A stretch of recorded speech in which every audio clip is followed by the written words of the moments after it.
চেহারা সুন্দর করার তদবির অনেক সময় আছে। আপনাকে যখন কেউ ব্ল্যাক মিউজিক করে, জাদু টুনা করে, তখন অনেক মহিলাদের চেহারা নষ্ট হয়ে যায়। এত সুন্দর চেহারাটা, অনেক মা বোনেরা বলে, হুজুর আমার মেয়েটা এতটাই সুন্দর ছিল, আর এখন আমার মেয়েটা কঙ্কাল হয়ে গেছে, তার চেহারাটা নষ্ট হয়ে গেছে, চেহারার মাঝে কালো কালো দাগ পড়ে গেছে। এখন কি করবো হুজুর, আমি তো বড় টেনশনের ভিতরে আছি, এমনটা কেন হয়ে গেল? নাকি আমার মেয়েকে কেউ জাদু টুনা এরকম করেছে? হ্যাঁ, আপনার কথাগুলো তো বাস্তব। মানুষ যখন মানুষকে ক্ষতি করার চেষ্টা করে তখন তার চেহারার মাঝে এফেক্ট হয়। আপনার মেয়ের যদি কেউ তাবিজ করে, আপনার মেয়ের চেহারার মাঝে এফেক্ট হবে।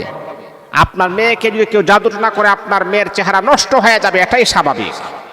কিন্তু হ্যাঁ, আমি আপনাকে বলবো, শুনেন, আপনার মেয়েকে আল্লাহ পাক রব্বুল আলামিনের কোরআনুল কারিমের আয়াতটা যদি 21 বার পড়ে, সে যদি যে ক্রিমটা ব্যবহার করে, সে যেই কোনো ক্রিম, ফেরান লাভলি হোক অথবা নাইট ক্রিম, যাই ক্রিম সে ব্যবহার করে, এই আয়াতটা 21 বার পরে 21টা ফু দিয়ে ক্রিমের মাঝে যদি সে আপনার ব্যবহার করতে পারে, মুখে মালিশ করতে পারে, মাখতে পারে, আল্লাহ পাক তার চেহারাটা নূরের মতো সুন্দর করে দিবেন।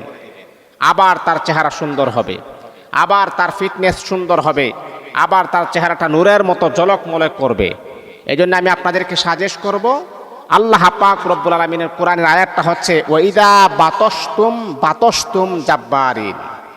আমি আবারও বলছি, ওয়াইদা বাতস্তুম জাব্বারিন। এই আয়াতটা একবার পড়বেন, ক্রিমের মাঝে ফু দিবেন, আবার পড়বেন, ক্রিমে ফু দিবেন, আবার পড়বেন, ক্রিমে ফু দিবেন। এইভাবে আপনি 21 বার পড়বেন।